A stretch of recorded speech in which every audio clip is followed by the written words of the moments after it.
A couple of division leaders go at it tonight at Yankee Stadium in New York as the Yankees host the Cleveland Guardians.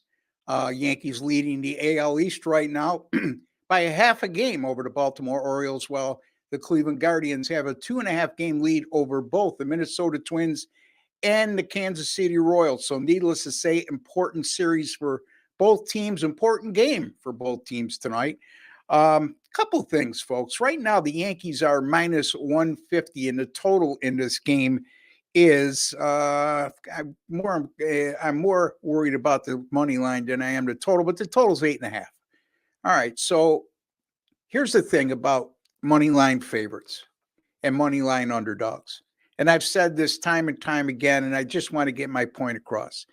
There's a lot of guys on Wager Talk that play these big favorites, and they do well because they pick their spots and they do very well. But it's easy to get enticed into betting on these big favorites, and win percentage in Major League Baseball. Money line betting in general is not as important as in point spread betting, like in football or in basketball. And I'll give you a prime example. Baseball this year, and let me put my glasses on for this. Okay. Baseball this year, money line favorites of minus 150 or greater, 522 and 304. That's good for 63%. Great win percentage, right? But if you played to win $100 on all 826 of those money line favorites of minus 150 or greater in Major League Baseball this year, you've lost $2,882. So although that's 63% win percentage is a very impressive mark, at the end of the day, it's about making money. And at the end of the day, if you lose close to $3,000 by hitting 63% of your plays, what good is that? All right, now you look at the other side of the coin. Money line underdogs of 130 or less this year in Major League Baseball, 375 and 411. That's only a 47% win percentage. But by risking $100 on each one of those underdogs of 130 or less this year in Major League Baseball, you're up $2,024. I rest my case.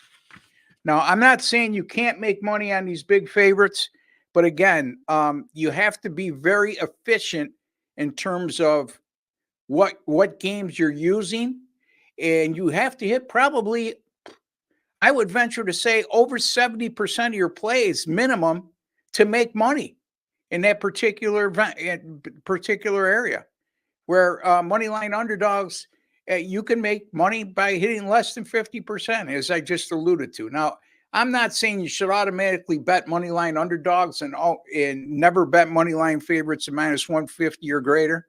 That's not what I'm trying to employ here, because that would be disrespectful to anybody, even at Wager Talk, who does that. All right. So what I'm saying is, my personal policy is you don't need me to give you favorites of minus 150 or greater. You could do that on your own. You could lose your own money by doing that.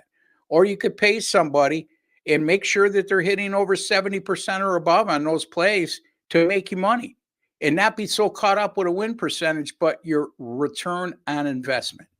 All right, having said that, before I get to my analysis and pick on the Guardians and Yankees game, can you kindly give me a like? You see the like button underneath? It's just a small token of your appreciation for the work, time, and effort I put in to bring you a quality free pick video each and every day. By the way, 4-1 the last 5 free picks here on Wager Talk TV, including last night. I had the Padres minus 1.5 and money line odds of plus 140. And they beat the Minnesota Twins 5-3. And congratulations to all of you who followed my advice and took advantage of that opportunity. Talk about return on investment. You made $140 for every $100 you bet on San Diego on the run line last night. All right, and that takes me to the game at hand. And before I get to that, real quickly again, there's a subscribe button underneath. If you have not subscribed to Wager Talk TV, I don't know what you're waiting for, folks. It's absolutely free to do so. There's no strings attached. You're not going to get inundated with emails and text messages. You'll just be privy to some of the best sports betting experts in all the world right here at Wager Talk TV. On top of that, folks, if you go into your YouTube settings and click on the alert notification bell. You'll be notified immediately upon any of our content going up on Wager Talk TV. All right, so it'll be Matthew Boyd going for the Cleveland Guardians tonight, and it'll be Luis Gil for the New York Yankees. As I alluded to earlier, the Yankees are a minus 150 money line favorite, the total 8.5. Luis Gil over his last three has been shaky. A 4.39 ERA is not that bad, but he's been somewhat lucky because he has a 1.67 WHIP during those last three starts, which means he wiggled himself out of a lot of jams. And when you have a guy like Gil, he's got the ability to do so because he strikes out a lot of hitters. But again, if you continue to pitch at that pace, you're flirting with disaster. Now, Gil got off to a terrific start to the season. He's had stretches where he's been comparable to that start, but all in all, he's been pretty much up and down for the second half of the season. The New York Yankee bullpen, which was so good early in the year, and still has stretches where they're very good, but since August the 1st, it's concerning to me when I see their WHIP, which is 144. And as a matter of fact, they blew a save. Clay Holmes blew a save the other night at Detroit, Sunday night. They had a 2-1 lead with, a 1-0 lead with 2 outs in the ninth inning. He gave up a hit that tied the game, and then the Yankees went on to lose in extra innings with their bullpen. So a little bit of a concern there. The Yankees, if you have not been following this, and for those of you who are Yankee fans, I'm sure are well aware of this. And for those of you who are avid baseball bettors, I'm sure you're aware of this as well.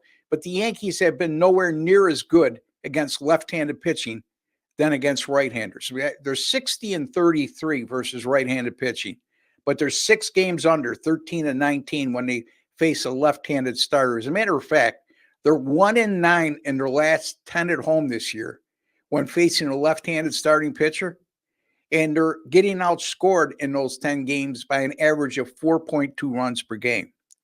Now, Matthew Boyd will be getting just his second start of the year for the Cleveland Guardians. The former left-hander for the Detroit Tigers goes over to Cleveland, and he started the year on the injured list.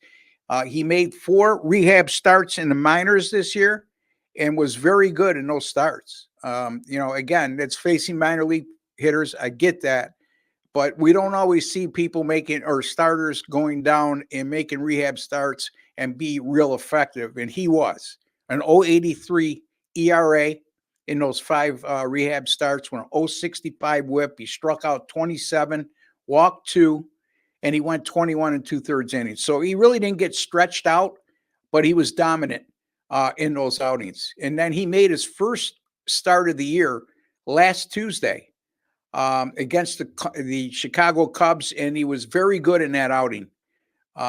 He allowed 1 earned run in 5 innings pitched while striking out 6 and walking none. So he was very good in that start. And the Cleveland bullpen, I mean, they've been great all year. They're number 1 in ERA. They're number 1 in WHIP, number 1 in opposing batting average for the season. Since August 1st, a 114 WHIP and a very good home runs allowed per 9 innings pitched ratio. So I'm going to go with the Cleveland Guardians here against my favorite team, the New York Yankees. But my favorite team tonight is the one I need to win. The Cleveland Guardians plus 130 at the New York Yankees on Tuesday, August the 20th is my Major League Baseball free play. All right, so Major League Baseball premium picks the last 3 days, 3-0, with a net profit of $918. A couple of plus money winners in there. Also, or at least one plus money winner in there anyway. So Major League Baseball since last August the 4th, which is over a year now, a moderate profit margin, plus $2,282. I mean, anytime you're up, it's better than behind, right? And there was a stretch last year where I won over 80 units between August 4th and the end of the year. So I'm very capable of finishing the season on a torrid MLB run. So keep an eye on those picks going forward. And football season's upon us, folks. College football and the NFL last year at Wager Talk, number 2 in money earned combined. finished the college football season on a 62-42 run, 60%. Won over $4,000 on that run. Also, college football postseason picks, 26-15 the last 2 years. And that's included in an annual package that we're selling right now at Wager Talk for all the handicappers, including myself. $829 will get you the college football and NFL seasons, which include all the postseason right through the Super Bowl and right through the college football championship game. Now, I know some of you out there would scoff at $829, but when you had the record I had last year and I also won the Playbook Wise Guy contest last year as well, folks. There was 47 handicappers in that contest. I came out number one in terms of money earned, number one in win percentage, number one over the last, I believe the last 4 weeks. And I hit a high percentage of my best bets last year, which takes me to this 24-10 since February 4th of this year with my 5% top plays at Wager Talk. That's good for 71% and a net profit of $6,500. So there you have it. All WT.buzz/RB is where you can find my subscription plans and daily packages. Invest some money in me so I can make you a lot of money over the long haul. Invest a little to make a lot. It's always a nice return on investment. Until tomorrow, when I'll have another free pick in Major League Baseball, take care and God bless, folks.